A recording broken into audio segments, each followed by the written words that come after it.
Hi, everybody. Welcome to Phil and Dave's Excellent Adventures. Just Dave here.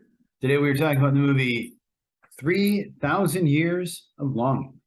So this is going to be a spoiler review. If you haven't seen the movie yet and you are concerned about spoilers, I would suggest you go ahead and watch the movie first before you watch this review.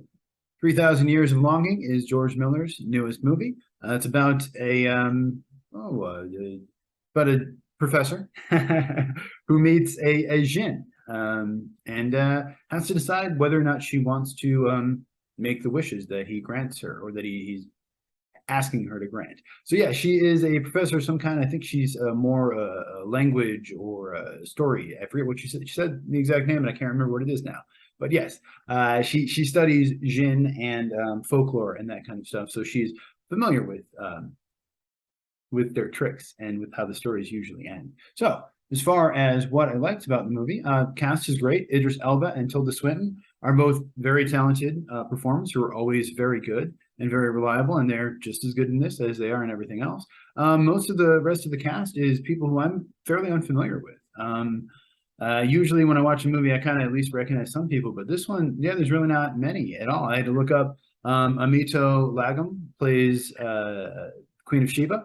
She was good in this, although she doesn't really speak much. But yeah, and there's a lot of other people in these roles. A lot of them are maybe people who are more famous in other places or something, or maybe just people who I didn't recognize. But yeah, it was mostly lesser known kind of people, and that's cool. It's always cool to see new actors and new faces and everything else. So I enjoyed that as well. I really liked the first half of this movie, and I really liked the opening, the way it sort of explained that this is a true story, but you may not believe me, so I'm going to tell it as if it were a fairy tale. I think it's a great way to start the movie. And it immediately got me into it. I was like, all right, I know what we're going for. I know what this is going to be. This is sort of fantastic reality kind of thing, which I generally sort of like. So I'm like, yeah, I'm down. Let's do this. The visuals in this were very, very good. They were sort of trippy and interesting and weird, but also sort of different than anything I'd seen. It's interesting how, in a lot of ways, this movie seems different than, say, like Mad Max, another movie that George Miller did. But there are still some similarities with the way it's directed and the way that certain things kind of happen, where you can sort of see a little bit of Mad Max in there, with the sort of grand scope that he has of things, and even some like the fighting scenes and stuff like that. The sound design in this movie I thought was really, really cool. It had a way of sort of there's stuff that happens where like there's dust floating around, or there's little particles and things, and just these little things that you kind of hear coming out of the speakers that really kind of added to the experience. And I really like that a lot. And the music overall, I like the score is done by Junkie XL, who has done a number of things, but I guess most notably, I believe he did the Justice League soundtrack with Trent Reznor, is that right? I don't remember, but Junkie XL was involved, I'm fairly sure there.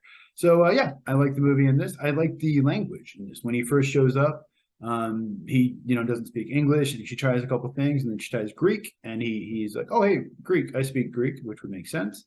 And so yeah, and then eventually he does end up learning English. There's a cool little scene with Albert Einstein where he pulls him out of the TV, and Albert Einstein's like, what is going on? And stuff, and that was really cool. I like the actor who played Albert Einstein. He looked like him, as far as I could tell.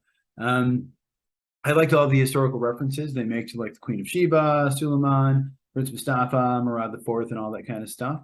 And then there are some even that are made up, like the Zephyr character, who was made up. But I still sort of like that. It was an interesting idea of this woman in the Middle East who was this great inventor that nobody knew about. She managed to do like Leonardo's screw, the helicopter thing, which was funny because I was just talking about that the other day, and then that came up here too. I did like the little reference to Shahrazad Airlines, which is supposed to be like Scheherazade, who's of course the woman who's telling the story in 1001 Arabian Nights, which of course the reference there is pretty obvious. And also apparently their spelling of Shahrazad Airlines is like the spelling in Magic the Gathering. I didn't really play that game, so I'm not too familiar with it, but maybe that was a nod there as well. And overall, I really like the story and the idea of this. I think obviously we've all heard stories about genies and jinns, and even she tells a joke in here that I've told before that we've all probably heard before. And there's 1,000 of those kind of jokes about genies and jinns. But it seems like, other than like Aladdin, most of the stories I've seen recently about genies are usually like horror movies, something like Wishmaster or something like that. I feel like there was a movie recently that came out called Three Wishes. I don't remember it or what it was about, but yeah, I like the idea of genies, and I like the idea of doing it in a different way than just like a horror movie or something. The idea of a romance with the genie, kind of an interesting concept.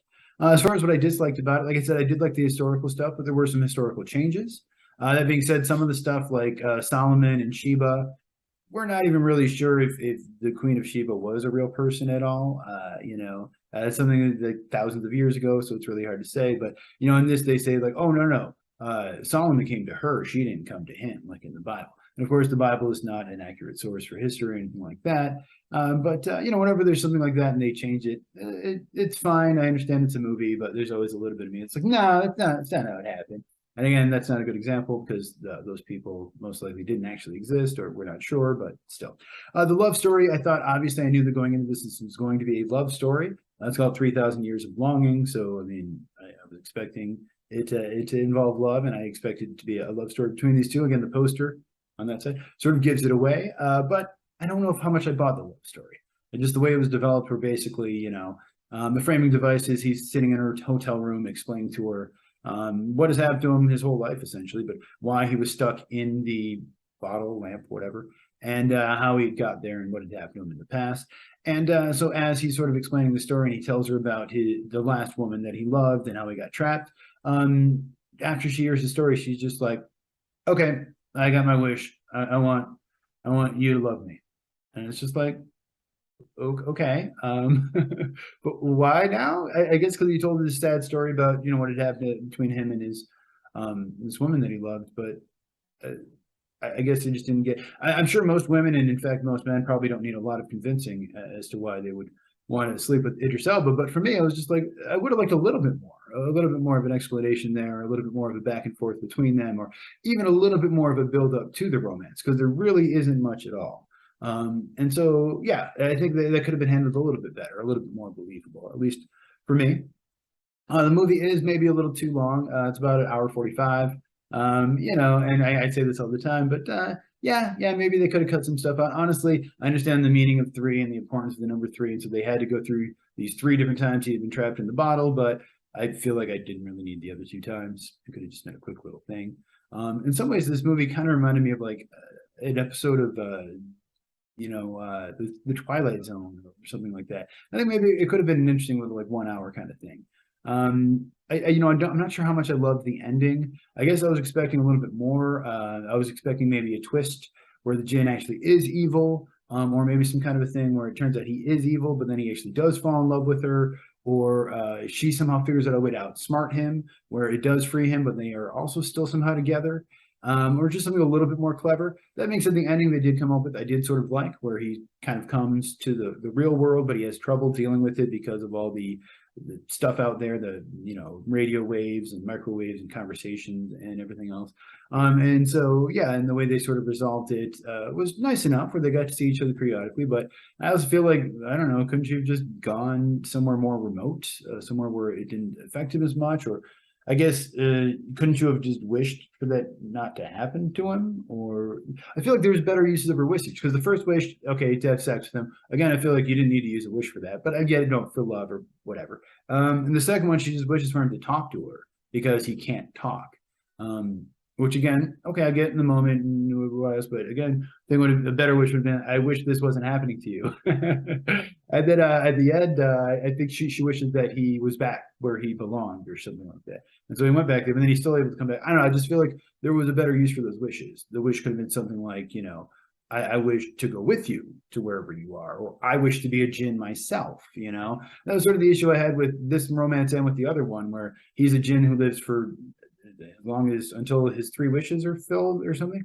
But if he falls in love with a human, well, humans only live for like 100 years max. And if we're talking in the past, 40, 50 years, I mean, like, it doesn't seem like it's long to wait. Just wait it out, bro. Just be like, okay, cool. You're a human. Do whatever you want for 100 years, 80 years, if you're lucky.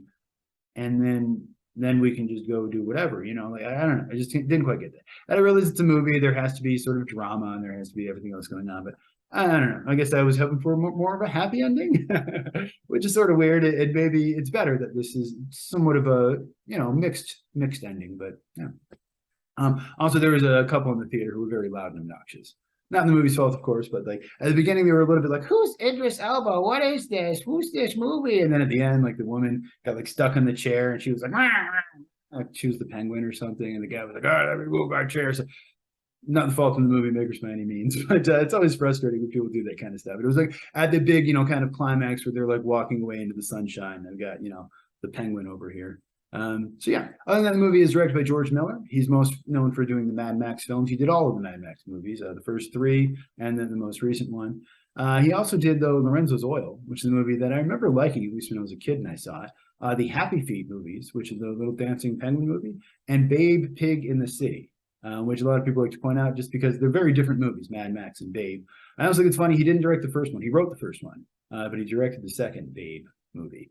So yeah, he's very well, he's known for being a somewhat diverse director and kind of being able to do different things. So when I saw this, I'm like, okay, this is more like Babe or Lorenzo's Oil than it is like Mad Max, which is kind of what I was prepared for. The movie was written by Augusta Gore. This is her first credit. I think she is actually George Miller's daughter. I'm not 100% on that, but from what I read, it looks like she is.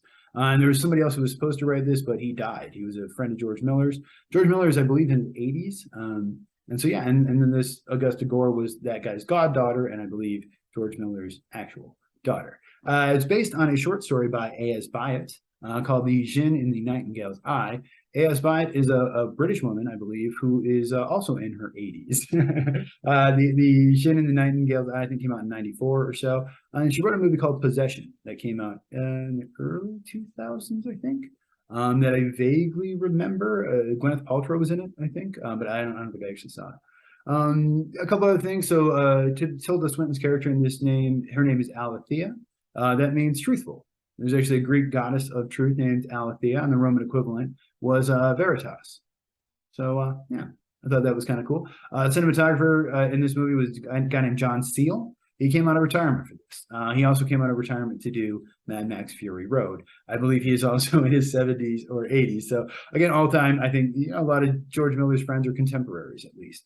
It was shot in Australia. They planned to actually shoot in Australia, Turkey, and the UK, but I think COVID restrictions and timing and various other things, the entire movie ended up being shot in Australia. There's a thing at the beginning where they show the MGM logo, and it's like Ars Gratis Artis or something like that. And they translate it briefly into art for art's sake. I think I've seen that before, but I feel like that was something they did before, and I don't know. Either way, I noticed it, thought it was kind of a cool, neat little thing there. I'm like, oh yeah, that's what that means. All right. The movie had a $60 million budget, so it looks very good. Like the CGI and the effects and the visuals are all very stimulating and very interesting. But it's a big budget for a movie like this that, might struggle to make that movie back. I don't know how it's doing opening weekend, but I think it's probably not going to make more than 10 million opening. So it's going to be a struggle to make that budget back, especially with the marketing and everything else on top of it. So as far as my score on the movie, I think it was good. I liked the beginning. I didn't like the ending as much. I thought there was some interesting stuff in there, but in a lot of ways too, it feels like a play. It's basically just two people stuck in a hotel room. Now he is talking, and of course they show a bunch of other stuff, but yeah, I almost feel like I could have just saw this in a playhouse. They could have wheeled out a little set that was like, whatever.